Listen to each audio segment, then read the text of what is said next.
যেই পরিস্থিতিতে থাকো না কেন তোমাকে শ্রম ব্যয় করে কষ্ট করে তোমার উপার্জন করতে হবে, রিজিকের বন্দোবস্ত করতে হবে। চিল্লায় বলেন ঠিক কি না? ইসলাম আমাদেরকে এটাই শিখিয়েছে, কাজে লজ্জা নাই। ইসলাম শিখিয়েছে শেষ নিঃশ্বাস পর্যন্ত তোমাকে লড়ে যেতে হবে। এই পৃথিবীতে কেউ কাউকে জায়গা করে দেয় না, জায়গা করে নিতে হবে। এই পৃথিবীটা the life is not a bed of roses, এটা ফুল বিছানো কোনো ফুল সজ্জা নয়, এটা কণ্ঠকা কীর্ণ। কেউ আপনার স্পেস করে দিবে না, কেউ আপনাকে সুযোগ করে দিবে না, কেউ আপনার জায়গা করে দিবে না, বরং আপনি জায়গা করে নিলে টাইনা নিচে নামা। কথা বলেন? এজন্য কখনো অলসতাকে স্থান দেয়া যাবে না। রাসূল বাক্কালি দুকানু শয়তান, অলস মস্তিষ্ক শয়তানের আড্ডা। অলস যদি কেউ থাকেন এটারে টেনে বেঁধে কাজে নামাবে, পারা যাবে? আলহামদুলিল্লাহ লক্ষ্মীপুরের কোনো অলস ছেলে পেলে নেই। এজন্য ইসলাম আমাদেরকে শিখায় সালাত যখন শেষ বের হয়ে যাও, কাজে নেমে পড়ো। কাজে কোনো লজ্জা নাই, পরিশ্রমে কোনো লজ্জা আছে? যিনি রিকশা চালায় এতে তার কোনো লজ্জা আছে? দিনমজুর, কুলি, ঠেলা গাড়ি চালায়, ছোট্ট ব্যবসা করে এতে কোনো লজ্জা আছে? লজ্জা নাই। খেয়াল রাখবেন, লজ্জা হচ্ছে অলসতায়। লজ্জা কিসে? বিষ্ণু ঈসা ইসলাম বলেছেন, মা আকালা আহাদুন তুআমান কাত্তু খায়রুম মিন আইয়াকুলা মিন আমালি ইয়াদি। নিজ হাতে উপার্জিত খাবারের চেয়ে, অর্থের চেয়ে শ্রেষ্ঠ খাবার পৃথিবীর কোন মানুষ কোনদিন ভক্ষণ করে নাই। চিল্লায় এখন সুবহানাল্লাহ। শ্রেষ্ঠতম খাবার নিজ হাতে উপার্জিত খাবার। ঘাম ঝরিয়ে যে অর্থ উপার্জন করা হয়, যে ইনকাম করা হয়, এটা হালাল। আর হালাল খেয়ে দোয়া করলে কবুল করে কে? আল্লাহ। এজন্য খেটে খাওয়া মানুষ, শ্রমজীবী মানুষ আর মেহনতি মানুষদেরকে বিশ্বনবী খুব ভালোবাসতেন। তারা বিশ্বনবীর বন্ধু আর বিশ্বনবী ছিল তাদের বন্ধু। সুবহানাল্লাহ বলেন। এত ভালোবাসতেন বিশ্বনবী খেটে খাওয়ার মেহনতি মানুষদেরকে। সব সময় বিষ্ণু চেয়েছেন তাদের জন্য দোয়া করতে। এজন্য যারা খেটে খায় তারা কপালওয়ালা, তারা মুস্তাজাবুদ দাওয়া। তারা কি? মুস্তাজাবুদ দাওয়া মানে এমন ব্যক্তি যে ব্যক্তি দোয়া করতে দেরি হয় কিন্তু দোয়া কবুল হতে দেরি হয় না। আপনারা এখানে ব্যবসা করেন কে কে? দেখি তো হাত তোলেন তো। ব্যবসা, মাশাআল্লাহ, অনেক ব্যবসায়ী আছে তো দেখি। আচ্ছা, হাত নামান। চাকরি করেন কে কে? চাকরি, চাকরিও তো অনেক করে দেখি। হাত নামান। প্রবাসী, ছুটিতে দেশে আসছেন। হুজুর আমি আছি, কই? আপনি দেখতে আসছেন? মাশাআল্লাহ। কোন দেশে থাকেন? সৌদি আরব। আলহামদুলিল্লাহ। সৌদিতে ভালো লাগে নাকি সৌদি স্বপ্নের দেশ, খাটতে খাটতে জীবন শেষ? ইনশাআল্লাহ। আচ্ছা, ইউনিভার্সিটির স্টুডেন্ট আছো কারা কারা দেখি? মাশাআল্লাহ, হাত নামাও। ক্লাস 5 থেকে ইন্টারমিডিয়েট পর্যন্ত পড়াশোনা করতেছো অথবা দাখিল আলিম পর্যন্ত কারা কারা দেখি? মাশাআল্লাহ, হাত নামাও, হাত নামাও। একবারও যারা হাত তোলেন না এবার তারা হাত তোলেন। আপনারা কি করেন? হ্যাঁ, বেকার।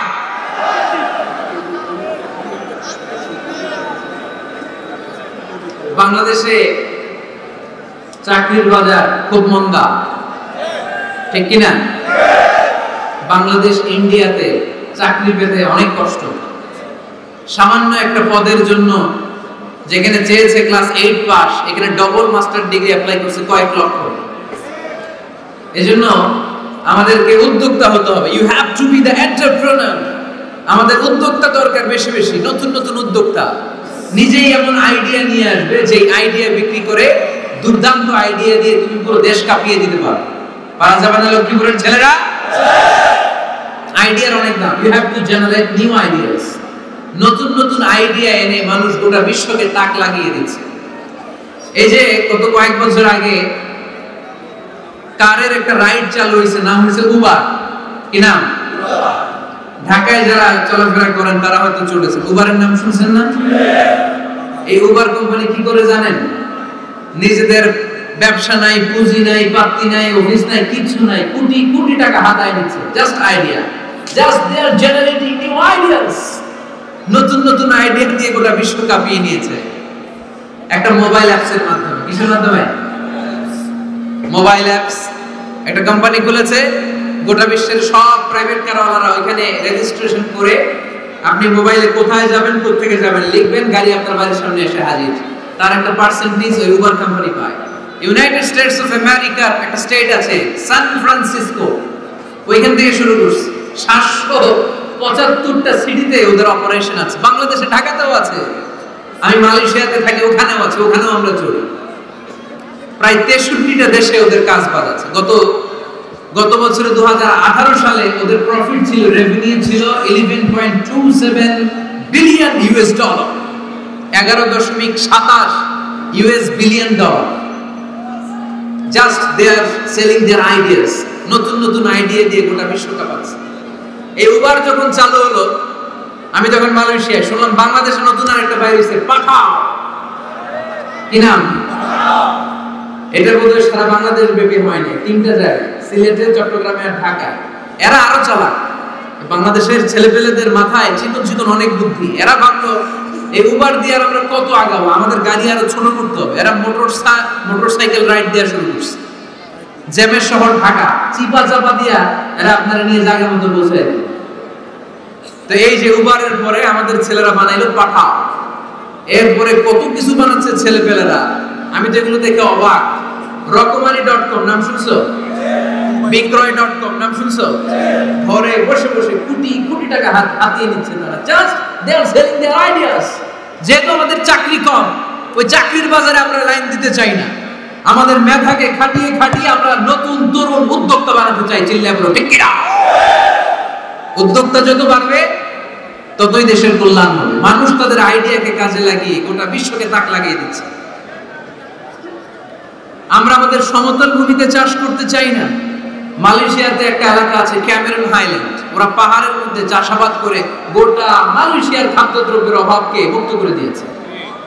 পাহাড়ের মধ্যে ওখানে ফুলের বাগান, ক্যামেরন হাইল্যান্ড প্রায় 6000 ফিট উঁচু, প্রচন্ড ঠান্ডা।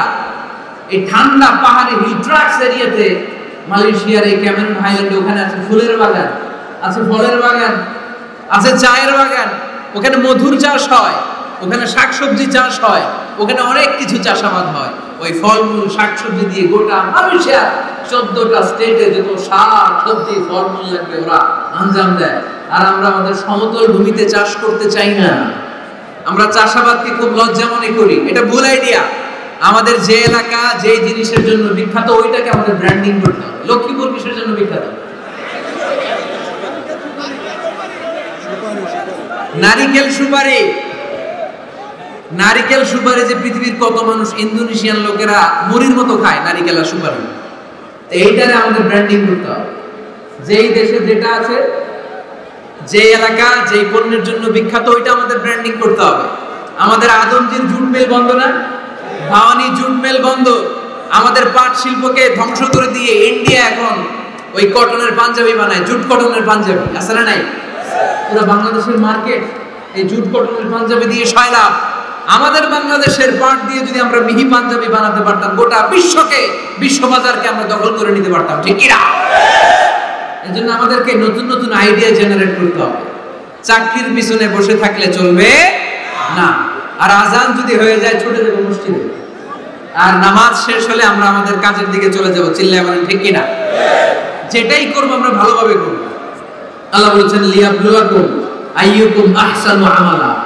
লক্ষ্মীপুরের ভাইয়েরা আওয়াজ করে উত্তর দেন, আওয়াজ করে উত্তর দিতে হবে। জান্নাতে যেতে হলে 100তে কত নাম্বার পেতে হবে? হ্যাঁ, হয় নাই 51। কি নাম তোমার? হ্যাঁ, ফরহাদ। জান্নাতে যেতে হলে 100তে আমার দরকার 51। 100তে কত লাগবে? ফাআম্মা মান সাকুলাত মাওয়াজিনুহু ফাহুয়া ফি আইশাতির রাদিয়া। সেদিন মিজানের পাল্লা যার ভারী হয়ে যাবে সে আনন্দ উৎসবে থাকবে। তো মিজানের পাল্লা ভারী হওয়ার জন্য 100তে আমার কত পাওয়া লাগবে? কত পাওয়া লাগবে? 51 পেলেই হয়ে যাবে। এজন্য আল্লাহ বলছেন লিয়াবলুয়াকুম আইয়ুকুম আহসানু আমালা। যেটাই করবে ভালোভাবে করবে। আল্লাহ এটা পরীক্ষা করতে চান যে আমরা ভালোভাবে কে কতটুকু আমল করেছি। যারা আরবি বোঝেন আলেম ওলামা তারা জানেন এখানে আল্লাহ বলেননি লিয়াবলুয়াকুম আইয়ুকুম আকসারু আমালা। আল্লাহ এটা দেখতে চান যে তোমাদের মধ্যে থেকে কে বেশি আমল করে। এটা বলছে আল্লাহ? বলে নাই। আল্লাহ বলেছে লিয়াবলুয়াকুম আইয়ুকুম আহসানু আমালা, যে ভালো করে করে। এজন্য আমরা যাই করি না কেন কি করে করব? আওয়াজ করে বলতে হবে। কেমন করে করব? যে কোনো কাজ করো না ভাই, যে কোনো কাজ করো তা যেন হয় সবার চেয়ে সবচেয়ে সুন্দর। পড়েন, যে কোনো কাজ করো না ভাই, যে কোনো কাজ করো তা যেন হয় সবার চেয়ে সবচেয়ে সুন্দর। পড়েন, যে কোনো কাজ করো না ভাই, যে কোনো কাজ করো তা যেন হয় সবার চেয়ে সবচেয়ে সুন্দর।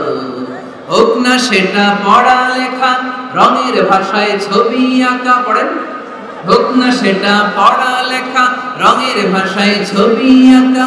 হোক না সেটা সামান্য কাজ কিংবা মহত্তর, তা যেন হয় সবার চেয়ে সবচেয়ে সুন্দর।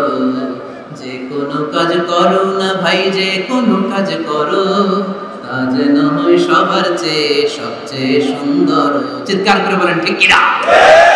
আমরা যেটাই করি না কেন এটা ভালো করে করার দরকার আছে না নাই? এজন্য কাজে আর শ্রমে কোনো লজ্জা নাই। লজ্জা হচ্ছে অলসতায়। লজ্জা কিসে? অলসতায়। বিশ্ব ইসলামের কাছে এক সাহাবী এসে বলল, ইয়া রাসূলুল্লাহ আ'তিনি শাইআন, আপনি আমাকে কিছু দান করেন, আমার কিছুই নাই। বিষ্ণু বললেন, তোমার কিছু নাই? সাহাবী বললেন, ইয়া রাসূলুল্লাহ ঘরে আমার শুধু দুইটি জিনিস আছে। কয়টা?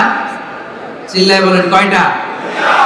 এক হচ্ছে একটা জামা, দুই হচ্ছে পানি খাওয়ার একটা জগ। বিষ্ণু বললেন, এই দুইটাই নিয়ে আসো।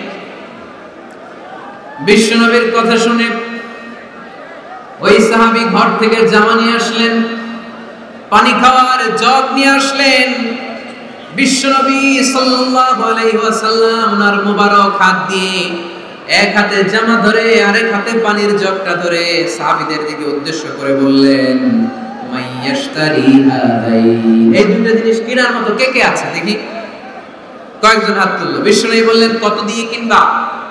এক সাহাবী বলে, ইন্নী আশতারিহিমা বিদিরহাম, ও নবী যদিও এগুলো আমার দরকার নাই, কিন্তু আপনি যেহেতু নিলামে ডাক তুলেছেন, ইয়া রাসূলুল্লাহ ইয়া হাবিবাল্লাহ, আপনার সম্মানে আমি 1 দিরহাম দিয়ে দুইটা জিনিস কিনে নেব। 1 দিরহাম, একটা জামা, একটা পানি খাওয়ার জগ, দাম কত? 1 দিরহাম। বিশ্বনবী বললেন, না না, 1 দিরহাম তো অনেক কম হয়ে যায়। মাইয়াজিদু আলা যালিক, এর চেয়ে বেশি দামে কে কিনবা? আরেক সাহাবী হাত তুলে বলতে লাগলেন, ইয়া রাসূলুল্লাহ ইয়া হাবিবাল্লাহ ওয়া ইন্নী আশতারিহিমা বিদিরহামাইন, আমি এই জামাটার পানি খাওয়ার জগটা 1 দিরহাম নয় 2 দিরহামের বিনিময়ে কিনতে চাই। বিষ্ণু ইসলাম ওই সাহাবাকে দিয়ে দিলেন। দিয়ে 2 দিরহাম নিয়ে যে লোকটা ভিক্ষা করতে এসেছিল তার হাতে 2 দিরহাম দিয়ে বললেন, যাও 1 দিরহাম দিয়ে ঘরে খাবার কিনে দিয়ে আসো, আর 1 দিরহাম দিয়ে একটা কুঠার কিনে নিয়ে আসো। শুনতেছেন? কি কিনে নিয়ে আসো? কুঠার দিয়ে কি করে? গাছ কাটে। ওই সাহাবী কুঠার কিনে নিয়ে আসার পরে বিশ্বনবী নিজ হাতে কুঠারের মধ্যে একটা কাঠের হাতল লাগাই দিলেন। আল্লাহু আকবার। হাতল ছাড়া কুঠার ইউজ করা যাবে? বিশ্বনবী নিজ হাতে ওই কুঠারের ভিতরে একটা হাতল লাগাই দিলেন আর বললেন, লা উরিদু আন আরাকা 15 আইয়াম, এই কুঠার নিয়ে জঙ্গলে যাও, গায়ে অনেক শক্তি আছে, কাঠ কাটো, এই কাঠ কেটে বাজারে বিক্রি করো, সামনের 15 দিন যেন আমি আমার চোখের সামনে তোমার না দেখি। বিশ্বনবীর পরামর্শ অনুযায়ী কুঠার নিয়ে ওই সাহাবী জঙ্গলে চলে গেলেন। কাঠ কেটে বাজারে বিক্রি করতে করতে 15 দিন পরে 10 দিরহাম নিয়ে বিশ্বনবীর দরবারে হাজির হয়ে গেলেন। 10 দিরহাম নিয়ে বিশ্বনবীর কাছে হাজির হয়ে গেলেন। সাহাবী এসে বলল, ইয়া রাসূলুল্লাহ এখন আর আমার ভিক্ষা করা লাগে না, আমার গায়ে অনেক শক্তি আল্লাহ দিয়েছে, আই এম ভেরি এনার্জেটিক, আপনার দেয়া বরকতের কুঠার দিয়ে আমি কাঠ কেটে কেটে স্বাবলম্বী হতে শুরু করেছি। সুবহানাল্লাহ পড়েন। আমি এখন 10 দিরহামের মালিক। বিশ্বনবী বললেন, লা আইয়াহতাতিবা আহাদুকুম হুজমাতান আলা দাহরিহি খায়রুম মিন আইয়াসআলা শাইআন ফায়ু'তিয়াহু আও ইয়ামনা'হু, যাদের গায়ে শক্তি আছে তারা ভিক্ষা না করে কাঠ কেটে পিঠে সেই বোঝা নিয়ে বাজারে বিক্রি করা অনেক ভালো, কারণ কারো কাছে যদি তুমি হাত পাতো সে দিতেও পারে, নাও দিতে পারে, আর কষ্ট করলে কষ্ট কোনোদিন বৃথা যায় না। চিল্লায় বলেন ঠিক কিনা? বিষ্ণু ঈসা ইসলামের অনুপ্রেরণায় এই সাহাবা অল্প কিছুদিনের ব্যবধানে স্বাবলম্বী হয়ে গেলেন। What is the moral of the story? বিশ্বনবীর এই প্রফেটিক স্টোরি থেকে আমাদের কি শিক্ষা? লেসন নাম্বার 1, বিশ্বনবী চাইলেই ওই 2 দিরহাম দিয়ে বলতে পারতো যাও খাবার দাবার কিনে ফ্যামিলিতে দিয়ে আসো। সে ওই 2 দিরহাম নিয়ে খাবার দাবার কিনে ফ্যামিলিকে খাইয়ে রাত্রে আবার ভিক্ষায় নামতো। কথা কম, রাত্রে কি করতো? ভিক্ষায় নামতো। বিষ্ণু ঈসা ইসলাম তাকে কাজ করে খাওয়ার জন্য উৎসাহ দিলেন। পাশাপাশি বিষ্ণু ঈসা ইসলাম পার্মানেন্ট সলিউশন দিলেন। এজন্য পার্মানেন্ট সলিউশনের ব্যবস্থা করতে হবে। অনেকে আমরা যাকাত দেই, যাকাতে শাড়ি দেই, যাকাতে লুঙ্গি দেই, আছে না নাই? লক্ষ্মীপুরে এরকম দেয় নাকি? কি দেয়? হ্যাঁ, গাড়ি গাড়ি দেয়, শাড়ি না। যাকাতের শাড়ি, যাকাতের লুঙ্গি বলতে কোনো কথা ইসলামে নাই। এগুলো খুব কম দামি শাড়ি, যাদেরকে এগুলো দেওয়া হয় তাদেরকে অপমান করা হয়, ঠিক কি না? আল্লাহ বলেছেন ওয়ালাকাদ কাররামনা বানি আদম, I have dignified the status of the sons of Adam. আমি আদমের সব সন্তানদেরকে সম্মানিত করেছি। সুবহানাল্লাহ বলেন। আপনাদের যে সম্মানিত কেউ আছে? মানুষের যে সম্মানিত গোটা বিশ্বে আর কোনো মাখলুকাত আছে? নাই। এজন্য যাকাতের শাড়ি দেয়া যাবে না, যাকাতের লুঙ্গি দেয়া যাবে না। যাকাতের শাড়ি আপনারা দেখছেন, এটারে একবার ধোয়ার পরে দ্বিতীয়বার পরা যায় না। মশারি কি পাতলা, এর চেয়েও পাতলা। এই জন্য যাকাতের শাড়ি, যাকাতের লুঙ্গি বলতে ইসলামের কোনো পরিভাষা নাই। আপনাকে স্বাবলম্বী করে দেওয়ার চেষ্টা করতে হবে। যারা লক্ষ্মীপুর জেলায় বিজনেস ম্যাগনেট আছেন, তারা একসাথে হয়ে একটা স্ট্রং যাকাত ম্যানেজমেন্ট প্ল্যাটফর্ম করতে পারেন, যেখান থেকে আপনারা বিভিন্ন থানায়, বিভিন্ন গ্রামে বাছাই করে করে কিছু ভাইদেরকে যাকাত দিতে পারেন স্বাবলম্বী করার উদ্দেশ্যে। যেই ফ্যামিলিকে আছে কি নাম এটা, পল্লী উন্নয়ন ক্লাব, মাশাআল্লাহ, যাকাত ফান্ড দিয়ে বিদেশে লোক পাঠায়। এর চেয়ে সুন্দর পদ্ধতিতে যাকাত বিতরণের হতে পারে না। যেই লোকটাকে, যেই ছেলেটাকে বিদেশে পাঠানো হয়েছে, ওই ফ্যামিলিটা আর কোনদিন যাকাতের শাড়ি নেওয়ার জন্য লাইনে দাঁড়াবে না। যেই ছেলেটাকে ওনারা অস্ট্রেলিয়ান গাভী কিনে দিছে, দুধ বিক্রি করে যেই ফ্যামিলিটা স্বাবলম্বী হতে শুরু করেছে, তারা আর কোনোদিন যাকাতের লাইনে যেয়ে দাঁড়াবে না। এজন্য যাকাত দিতে হবে স্বাবলম্বী করার জন্য। ইসলাম আমাদেরকে এটাই শিখিয়েছে, কাজ করে খেতে হবে। কাজে লজ্জা নেই, লজ্জা হচ্ছে অলসতায়। লজ্জা কিসে? আজকের আলোচনা থেকে এটা মুখস্থ করে নিতে হবে, কাজে লজ্জা নেই। লক্ষ্মীপুরের ইয়াংস্টারেরা শ্রমে লজ্জা নেই, পরিশ্রমে লজ্জা নেই, লজ্জা অলসতায়। লজ্জা কিসে? আরো জোরে। নবীরা কি এমনি এমনি বসে বসে খাইছে? কঠিন পরিস্থিতিতেও নবীরা পরিশ্রম করে উপার্জন করা লেগেছে, ঠিক কিনা? সাইয়েদনা মারিয়াম আলাইহিস সালাম, যার নামে আল্লাহ তাআলা কোরআনে একটা সূরা দিলেন, উনি পৃথিবীতে এমন একজন মহিয়সী নারী, যেই নারীর গর্ভে, যেই নারীর পেটের ভেতরে স্বামীর স্পর্শ ছাড়া সন্তান দিয়েছে কে? সাইয়েদনা ঈসা আলাইহিস সালাম পেটে আসলেন। মারিয়াম আলাইহিস সালাম লজ্জা পেলেন। হায় হায়, কেমন করে এলাকাবাসীদের কাছে আমি আমার মুখ দেখাবো? বিয়ে করি নাই, স্বামী নাই, বিয়ে হয় নাই, স্বামী নাই, কিন্তু পেটে সন্তান চলে এসেছে। হায় হায়, এলাকায় কেমনে মুখ দেখাবো? লজ্জায় পড়ে মারিয়াম আলাইহিস সালাম এলাকা থেকে চলে গেলেন। কি অবাক করে কাণ্ড! বাচ্চা ভূমিষ্ঠ হওয়ার জন্য, বড় হওয়ার জন্য 6 মাস 7 মাস লাগে নাই, পেটে বাচ্চা আসার সাথে সাথে বাচ্চাটাকে বড় করে দিয়েছে কে? সাইয়েদাতুনা মারিয়াম আলাইহিস সালাম এবার বসে বললেন, বুঝতে আরম্ভ করলেন প্রেগন্যান্সির পেইন উঠেছে। হঠাৎ করে পেট থেকে বাচ্চা ভূমিষ্ঠ হয়ে যাওয়ার পরে উনি কাঁপতে আরম্ভ করলেন। ক্ষুধার চোটে খাবার কিছু নাই, সামনে ঝর্ণা, উপরে একটা খেজুর গাছ। সাইয়েদনা ঈসা আলাইহিস সালামকে কোলে নিয়ে মারিয়াম আলাইহিস সালাম মনে মনে ভাবে, হায় রে, কেউ যদি একটু খেজুর পেড়ে দিত, এই ক্ষুধার মুহূর্তে আমি খেজুর খেয়ে পেটের ক্ষুধা নিবারণ করতাম। রব্বুল আলামিন মারিয়ামকে উদ্দেশ্য করে আয়াত নাযিল করে দিলেন, ওয়া হুসি ইলাইকি বিজিদঈন নাখলাতি তুসাকিত আলাইকি রতবান জানিয়া। কুরআন সাক্ষী, হুসি ইলাইকি বিজিদঈন নাখলা, মানে হচ্ছে মারিয়াম কেউ পেড়ে দিবে না, একটু কষ্ট করে হাতটা উঁচু করে খেজুরের ডালা ধরে ঝাঁকুনি মারো, কষ্ট সে কাঁচা পাকা খেজুর নিচের দিকে পড়বে, তারপর তুমি তুলে খাবে। সুবহানাল্লাহ পড়ে। আল্লাহ চাইলে অটোমেটিক্যালি কারামাত হিসেবে খেজুরগুলো নিচে ফেলতে পারতেন না? কথা কম, খেজুরগুলো অটোমেটিক্যালি নিচের দিকে পড়ছে? পড়ে নাই। আল্লাহ শিক্ষা দিয়েছে, যেই পরিস্থিতিতে থাকো না কেন তোমাকে শ্রম ব্যয় করে কষ্ট করে তোমার উপার্জন করতে হবে, রিজিকের বন্দোবস্ত করতে হবে। চিল্লায় বলেন ঠিক কি না? ইসলাম আমাদেরকে এটাই শিখিয়েছে, কাজে লজ্জা নাই।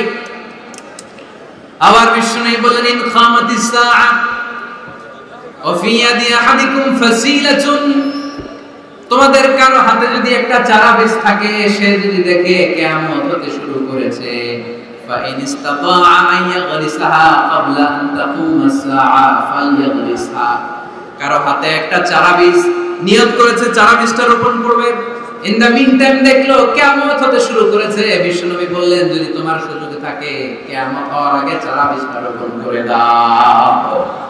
কথা বুঝতে পেরেছেন? আপনার হাতে একটা চারা বীজ, আপনি প্ল্যান করেছেন এই চারা বীজটা রোপণ করবেন, ইন দা মিন টাইম দেখলেন কি হওয়া শুরু হয়েছে, ইদা জুলজিলাতিল আরদু জিলজালাহা, দ্য বিগেস্ট আর্থকোয়েক, ভূমিকম্প শুরু হয়েছে, কিয়ামত হয়ে যাবে। বিশ্বনবী বললেন কিয়ামত হইতেছে ওদিকে, আর তোমার হাতে যদি চারা বীজ থাকে দেরি করো না, কিয়ামত তোমার কাছ পর্যন্ত আসার আগে সুযোগ পেলে চারা বীজ রোপণ করে দাও। ইসলাম শিখিয়েছে শেষ নিঃশ্বাস পর্যন্ত তোমাকে লড়ে যেতে হবে।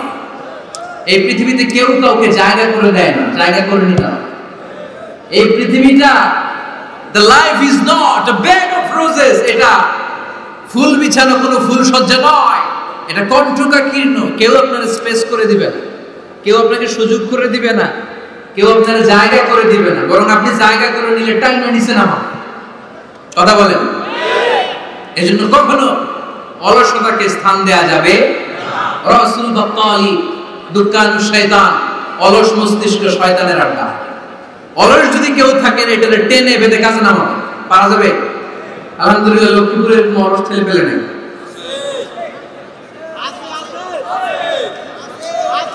আছে? আমরা আজকে অলসতাকে নো বলে যাবো এই মাহফিল থেকে। অলসতাকে আমরা কি বলবো?